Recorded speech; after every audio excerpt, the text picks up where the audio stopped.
ओम नमः चंडिकाय।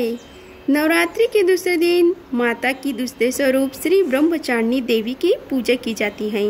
नवरात्रि के दूसरा दिन श्री दुर्गा सप्तशती पाठ में कथा अध्याय 2 और 3 का रसपान कराएंगे। आइए रसपान कीजिए कथा अध्याय 2 का, जिसमें वर्णन है देवताओं के तेज से देवी का प्रादुर्भाव और महिषासुर की सेना का वध। आइए रसपान कीजिए कथा का। श्री मार्कंडेय जी कहते हैं कि पूर्व काल में देवताओं और असुरों में 100 वर्षों तक घनघोर संग्राम हुआ। इस युद्ध में असुरों का स्वामी महिषासुर था और देवताओं के नायक इंद्र थे। उस युद्ध में देवताओं की सेना महाबली असुरों से परास्त हो गई। संपूर्ण देवताओं को जीतकर महिषासुर इंद्र बन बैठा था। तब पराजित देवता प्रजापति ब्रह्म जी को आगे करके उस स्थान पर गए जहां भगवान शंकर और श्री हरि विष्णु विराजमान थे। देवताओं ने महिषासुर के पराक्रम तथा अपनी पराजय का यथावत वृत्तांत उन दोनों देवस्त्रों से विधि विस्तार पूर्वक सुनाया। वे बोले, हे भगवान, महिषासुर सूर्य, इंद्र, अग्नि, वायु, चंद्रमा, यम, वरुण और तथा अन्य देवताओं को भी अधिकार छीनकर स्वयं ही सबका अधिष्ठाता बन बैठा है। उस दुरात्मा महिष ने समस्त देवताओं को स्वर्ग से निकाल दिया है। अब ये मनुष्यों की भांति पृथ्वी पर विचरते हैं। दैत्यों की यह सारी करतूत हमने आप लोगों से कह सुनाया है। अब हम आपकी शरण में आए हैं, उसके वध का कोई उपाय सोचिए। इस प्रकार देवताओं के वचन सुनकर भगवान विष्णु और शिव जी ने दैत्यों पर बड़ा क्रोध किया। उनकी भवें तन गई और मुंह टेढ़ा हो गया। तब अत्यंत कोप में भरे हुए चक्रपाणी श्री हरि विष्णु के मुख से एक महान तेज प्रकट हुआ। उसी प्रकार ब्रह्मा, शंकर तथा इंद्र तथा अन्य देवताओं के शरीर से भी बड़ी भारी तेज निकला। वह सब मिलकर एक हो गया। महान तेज को वह पुंज जो ज्वल्यमान पर्वत से जान पड़ता था। देवताओं ने देखा कि वहां उसकी ज्वालाएं संपूर्ण दिशाओं में व्याप्त हो रही थी। संपूर्ण देवताओं की शरीर से प्रकट हुए उस तेज की कहीं तुलना नहीं थी। एकत्र होने पर वह एक नारी के रूप में परिणत हो गया और अपने प्रकाश से तीनों लोकों में व्याप्त जान पड़ा। भगवान शंकर को जो तेज था उससे उस देवी का मुख प्रकट हुआ। यमराज के तेज से उसके सिर में बाण निकल आए। श्री हरि विष्णु भगवान के तेज से उसकी भुजाएं उत्पन्न हुई। चंद्रमा के तेज से दोनों स्तनों का और इंद्र के तेज से मध्य भाग कटी प्रदेश का प्रादुर्भाव हुआ। वरुण के तेज से जंघा और पिंडली तथा पृथ्वी के तेज से निस्तंभ भाग प्रकट हुआ। ब्रह्म के तेज से दोनों चरण और सूर्य के तेज से उसकी अंगुली हुई। असुओं के तेज से हाथों की अंगुलियां और कुबेर के तेज से नासिका प्रकट हुई। उस देवी के दांत प्रजापति के तेज से और तीनों नेत्र अग्नि के तेज से प्रकट हुए थे। उसकी भावें संध्या के और कान वायु के तेज से उत्पन्न हुए थे। इसी प्रकार अन्य देवताओं के तेज से भी उस कल्याणमयी देवी का आविर्भाव हुआ। तदंतर समस्त देवताओं के तेज पुंज से प्रकट हुई देवी को देखकर महिषासुर के सताए हुए देवता अति प्रसन्न हुए। पिनाकधारी भगवान शंकर ने अपने शूल से एक शूल निकालकर उन्हें दे दिया। फिर श्री हरि भगवान विष्णु भी अपने चक्र से उत्पन्न करके चक्र भगवती को अर्पण किया। वरुण ने भी संग भेंट किया। अग्नि ने उन्हें शक्ति दी और वायु ने धनुष तथा बाण से भरे हुए 2 कस प्रदान किए। सहस्त्र नेत्र वाले देवराज इंद्र ने अपने व्रज से व्रज उत्पन्न करके देवी को दे दिया और ऐरावत हाथी से उतरकर 1 घंटा भी प्रदान किया। यमराज ने काल दंड से दंड, वरुण ने पास, प्रजापति ने स्फटिक काक्ष की माला तथा ब्रह्म जी ने कमंडल भेंट किया। सूर्य ने देवी के समस्त रोमकूपों में अपनी किरणाएं तेज भर दिया। काल ने उन्हें चमकती हुई ढाल और तलवार दी तथा क्षीर समुद्र ने उज्ज्वल हार तथा कभी जीर्ण न होने वाली और दिव्य वस्त्र भेंट किए। साथ ही उन्होंने दिव्य चूड़ामणि, 2 कुंडल, कड़े, उज्जवल अर्धचंद्र सब बाहुओं के लिए, केवरू दोनों चरणों के लिए निर्बंधपुर, गले की सुंदर हसली और सब अंगुलियों के लिए पहनने के लिए रत्नों की बनी हुई अंगूठियां भी दी। विश्वकर्मा ने उन्हें अत्यंत निर्मल पारसा भेंट किया, साथ ही अनेक प्रकार के अस्त्र और अभेद्य कवच दिए। उनके सिवा मस्तक और वक्ष स्थल पर धारण करने के लिए कभी न कुम्हलाने वाली कमलों की मालाएं दी। जल्दी ने उन्हें सुंदर कमल का फूल भेंट किया। हिमालय ने सवारी के लिए सिंह तथा भांति भांति के रत्न समर्पित किए। धनाध्यक्ष कुबेर ने मधु से भरा हुआ पात्र दिया तथा संपूर्ण नागों के राजा शेष ने, जो इस पृथ्वी को धारण करते हैं, उन्हें बहुमूल्य मणियों से विभूषित नागहार भेंट किया। इसी प्रकार अन्य देवताओं ने भी आभूषण और अस्त्र शस्त्र देकर देवी का सम्मान किया।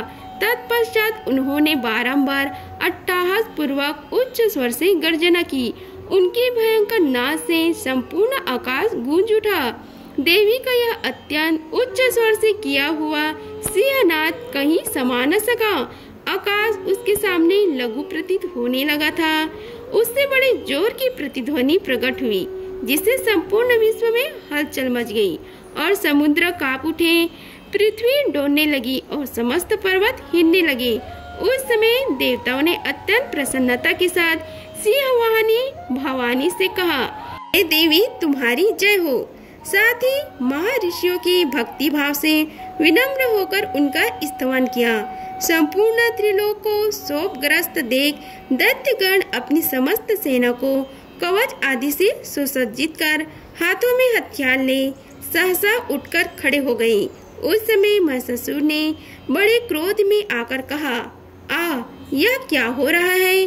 फिर वह संपूर्ण असुरों से घिरकर उस सिंहनाद की ओर लक्ष्य करके दौड़ा और आगे पहुंचकर उसने देवी को देखा, जो अपनी प्रभा से तीनों लोगों को प्रकाशित कर रही थी। उनके चरणों के भार से पृथ्वी दबी जा रही थी।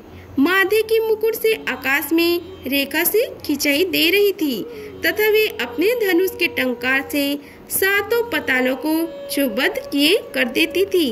देवी अपनी हजारों भुजाओं से संपूर्ण दिशा को आच्छादित करके खड़ी थी। तदंतर उन्होंने 7 दैत्यों का युद्ध छिड़ गया। नाना प्रकार के अस्त्र शस्त्रों के प्रभार से दासित होने लगी। चिक्षु नामक महान असुर महिषासुर का सेना नायक था। वह देवी के साथ युद्ध करने लगा। अन्य दैत्यों की चतुरंगनी सेना साथ देकर चामार भी लड़ने लगा। 60,000 रथियों के साथ आकर उद्रग नामक महादैत्य ने लोहा लिया तथा 1 करोड़ रथियों के साथ लेकर महाहनु नामक दैत्य युद्ध करने लगा, जिसके रोए तलवार के समान तीखे थे। वह असिलोमा नाम का महादैत्य 5 करोड़ रथी सैनिकों सहित युद्ध में आ डटा। 60 लाख रथियों से घिरा हुआ बस्कल नामक दैत्य भी उस युद्ध भूमि में लड़ने लगा। परिवारित नामक राक्षस हाथी पर सवार और घुड़सवारों के अन्य दलों के साथ तथा 1 करोड़ रथियों के साथ सेना लेकर उनसे युद्ध करने लगा। बिडाल नामक दैत्य 5 अरब हाथियों से घिर कर लोहा लेने लगा। इनके अतिरिक्त और भी 1000 महादैत्य रथ, हाथी और घोड़े की सेना साथ लेकर वहां देवी के साथ युद्ध करने लगे। स्वयं महिषासुर उस रणभूमि में कोटि कोटि सहस्त्र रथ, हाथी और घोड़ों की सेना से घिरा हुआ खड़ा था। वे दैत्य देवी के साथ तोमर, भिंदीपाल, शक्ति, मूसल, खड़ग, परशु और पट्टिस आदि अस्त्र शस्त्रों का प्रहार करते हुए युद्ध कर रहे थे। कुछ दैत्यों ने उन पर शक्ति का प्रहार किया, कुछ लोगों ने पासे फेंके तथा कुछ दूसरे दैत्यों ने खड़ग से प्रहार करके देवी को मार डालने का उद्योग किया। देवी भी क्रोध में भरकर खेल खेलने में ही अपने अस्त्र शस्त्रों की वर्षा करके दैत्यों की वे समस्त अस्त्र शस्त्र काट डाले।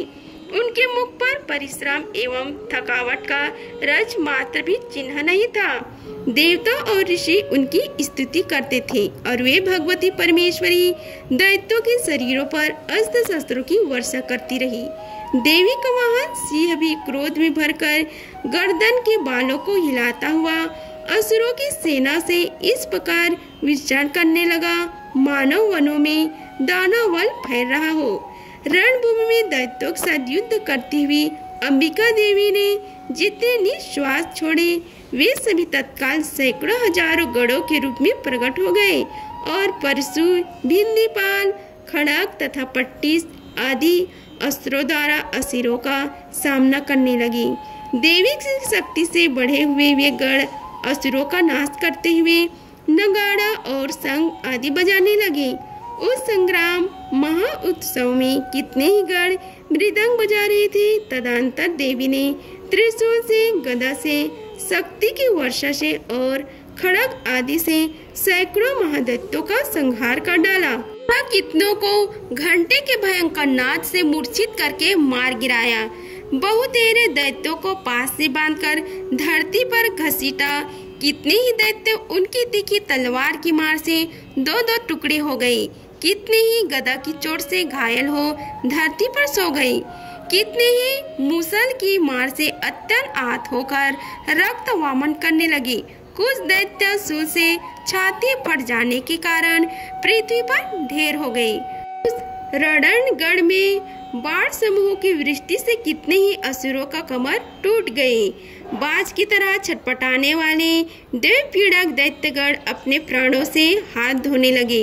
किन्हीं की बाहें छिन्न भिन्न हो गई, कितनों की गर्दनें कट गई, कितने ही दैत्यों के मस्तक कट कट कर गिरने लगे। कुछ लोगों के शरीर मध्य भाग में ही विदीर्ण हो गए। कितने ही महादैत्य जंघे कट जाने से पृथ्वी पर गिर पड़े। कितनों का देवी ने एक बाह, एक पैर और एक नेत्र वाले करके दो टुकड़े में चीर डाला। कितने ही दैत्य मस्तक कट जाने पर कर फिर उड़ जाते और केवल धड़ के रूप में अच्छे अच्छे हथियार हाथ में ले देवी के साथ युद्ध करने लगते थे। दूसरे के कबंध युद्ध के बाजों की लय पर नाचते थे। कितने ही बिना सिर के धड़ हाथों में खड़ग, शक्ति और रिष्टि लिए दौड़ते थे तथा दूसरे दूसरे महादैत्य ठहरो ठहरो यह कहते हुए देवी को युद्ध के लिए लड़कारते थे। जहाँ वहाँ घोर संग्राम हुआ था वहाँ की धरती देवी के गिराए हुए रथ, हाथी, घोड़े और असुरों की लाशों से ऐसे फट गई थी कि वहाँ चलना फिरना असंभव हो गया था। दैत्यों की सेना में हाथी, घोड़े और असुरों के शरीरों से इतने अधिक मात्रा में रक्तपात हुआ था कि थोड़ी ही देर में वहाँ खून की बड़ी बड़ी नदियाँ बहने लगी। जगदम्बा ने असुरों की विशाल सेना को क्षण भर में नष्ट कर दिया था। ठीक उसी तरह जैसे तृण और काट के भारी ढेर को आग कुछ ही ढेरों में भस्म कर देती है। इस प्रकार श्री मार्कंडेय पुराण में सवर्णिक मानवंतर की कथा के अंतर्गत देवी महात्मा में महिषासुर सेना का वध नामक दूसरा अध्याय पूरा हुआ। आइए रसपान कीजिए कथा अध्याय तृतीय का, जिसमें वर्णन है सेनापतियों सहित महिषासुर का वध। आइए आगे की कथा का रसपान कीजिए। श्री मार्कंडेय ऋषि कहते हैं कि दैत्यों के सेना को इस प्रकार तहस नहस होते देख महादैत्य सेनापति चिकचोर क्रोध में भरकर अंबिका देवी से युद्ध करने के लिए आगे बढ़े। वह असुर रणभूमि में देवी के ऊपर इस प्रकार बाणों की वर्षा करने लगा जैसे बादल मेरुगिरी की शिखर पर पानी की धार बरसा रहा हो। तब देवी ने अपने बाणों से उसके बाण समूह को अनायास ही काटकर उसके घोड़ों और सारथियों को भी मार डाला। साथ ही उसके धनुष तथा अत्यंत ऊंची ध्वजों को भी तत्काल काट गिराया। धनुष कट जाने पर उसके अंगों को अपने बाणों से भींच डाला। धनुष, रथ, घोड़े और सारथी के नष्ट हो जाने पर वह असुर ढाल और तलवार लेकर देवी की ओर दौड़ा। उसने तीखा धार वाली तलवार से सिंह के मस्तक पर चोट करके देवी की भी बाई भुजा में बड़े वेग से प्रहार किया। हे राजन, देवी की बाह पर पहुंचते ही वह तलवार टूट गई। फिर तो क्रोध से लाल आंखों करके उस राक्षस से शूल हाथ में लिए और उसे उस महादैत्य ने भगवती भद्रकाली के ऊपर चलाया। वह शूल आकाश से गिरते हुए सूर्यमंडल की भांति अपने तेज से प्रज्वलित हो उठा। उस शूल को अपनी ओर आते देख देवी ने भी शूल का प्रहार किया। उससे राक्षस के शूल के सैकड़ों टुकड़े हो गए। साथ ही महादैत्य चिकचूर की धज्जियां भी उड़ गई। वह प्राणों से हाथ धो बैठा। असुर की सेनापति उस महाप्रक्रमी चिकचूर के माने जाने पर दैत्यों को पीड़ा देने वाला चामर हाथी पर चढ़कर आया। उसने भी देवी के ऊपर शक्ति का प्रहार किया, किंतु जगदम्बा ने उसे अपने हुंकार से ही आहत एवं निष्प्रभ करके तत्काल पृथ्वी पर गिरा दिया। शक्ति टूटकर गिरी हुई देख चामर को बड़ा क्रोध हुआ। अब उसने शूल चलाया, किंतु देवी ने भी उसे भी अपने बाणों द्वारा काट डाला। इतने में ही देवी कसी उछलकर हाथी के मस्त पर चढ़ बैठा और उस दैत्य के साथ खूब जोर लगाकर बाहु युद्ध करने लगा। वे दोनों लड़ते लड़ते हाथी से पृथ्वी पर आ गए और अत्यंत क्रोध में भरकर एक दूसरे पर बड़े भयंकर प्रहार करते हुए लड़ने लगे। तदंतर सिंह बड़े वेग से आकाश की ओर उछला और उधर से गिरते समय उसने पंजों की मार से चामर का सिर धड़ से अलग कर दिया। इसी प्रकार उद्रक भी शिला और वृक्ष आदि की मार खाकर रणभूमि में देवी के हाथ से मारा गया तथा करलाल भी दांतों, मुक्कों और थप्पड़ों की चोट से धाराशायी हो गया।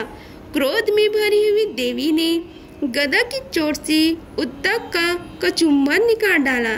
भिन्नी पास से वस्क काल को तथा बाड़ों से त्राम और अंधकों को मौत के घाट उतार दिया। तीन नेत्र वाली परमेश्वरी त्रिशूल से उग्रास्य, उग्रवीर तथा महाहनु नामक दैत्य को मार डाला। तलवार की चोट से वह डल के मस्तक को धड़ से अलग गिराया। दुधर और दुर्मुख इन दोनों को भी अपने बाणों से यमलोक को भेज दिया। इस प्रकार अपनी सेना का संहार होते देख महिषासुर ने भैंस का रूप धारण करके देवी के गढ़ों को त्रास देना आरंभ किया। किन्हीं को थूथने से मारकर, किन्हीं के ऊपर खुरों को प्रहार करके, किन्हीं को पूंछ से चोट पहुंचाकर, कुछ को सिंगों से विदीर्ण करके, कुछ गढ़ों को वेग से, किन्हीं को सिंहनाद से, कुछ को चक्कर देकर और कितनों को निश्वास वायु के झोंकों से धाराशायी कर दिया। इस प्रकार गढ़ों की सेना को गिराकर असुर महादेवी की सिंह को मारने के लिए झपटा। इसे जगदम्बा को बड़ा क्रोध हुआ। उधर महाप्रक्रमी महिषासुर भी क्रोध में भरकर धरती को खुरसों से खोदने लगा तथा अपनी सिंगों से ऊंचे ऊंचे पर्वतों को उठाकर फेंकने लगे और गर्जना करने लगे। उसके वेग से चक्कर देने के कारण पृथ्वी क्षुब्ध होकर फटने लगी। उसकी पूंछ से टकराकर समुद्र सब ओर से धरती को डुबोने लगा। हिलते हुए सिंगों के आघात से विदीर्ण होकर बादलों के टुकड़े टुकड़े हो गए। उसके श्वास की प्रचंड वायु के वेग से उड़े हुए सैकड़ों पर्वत आकाश से गिरने लगे। इस प्रकार क्रोध में भरे हुए उस महादैत्य को अपने ओर आता देख चंडिका ने उसका वध करने के लिए महान क्रोध किया। उन्होंने पास फेंककर उस महान असुरों को बांध लिया। उस महासंग्राम में बंध जाने के कारण उसने भैंसा का रूप त्याग दिया और तत्काल सिंह के रूप में वह प्रकट हो गया। उस अवस्था में जगदम्बा जो ही उसका मस्तक काटने के लिए उद्यत हुई तो ही वह खड्गधारी पुरुष के रूप में दिखाई देने लगा। तब देवी ने तुरंत ही बाणों की वर्षा करके ढाल और तलवार के साथ उस पुरुष को भी बांध डाला। इतने में वह महान गर्जना के रूप में प्राणित हो गया तथा अपनी सूंड से देवी के विशाल सिंह को खींचने और गर्जने लगा। खींचते समय देवी ने तलवार से उसका सिर काट डाला।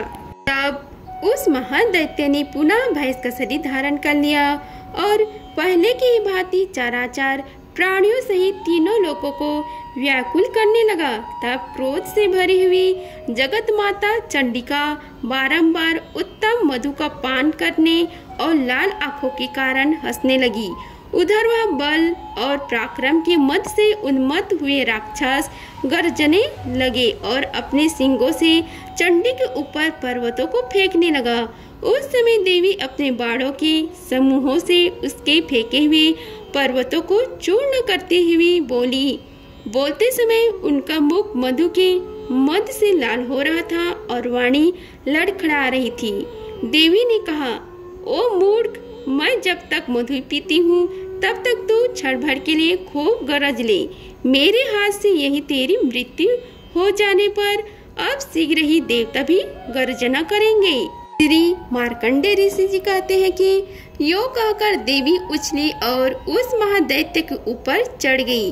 फिर अपने पैर से उसे दबाकर उन्होंने शूल से उसके कंठ में आघात किया।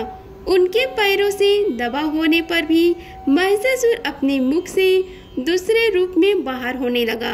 अभी आधे शरीर ही वह बाहर निकल पाया था कि देवी ने अपने प्रभाव से उसे रोक दिया।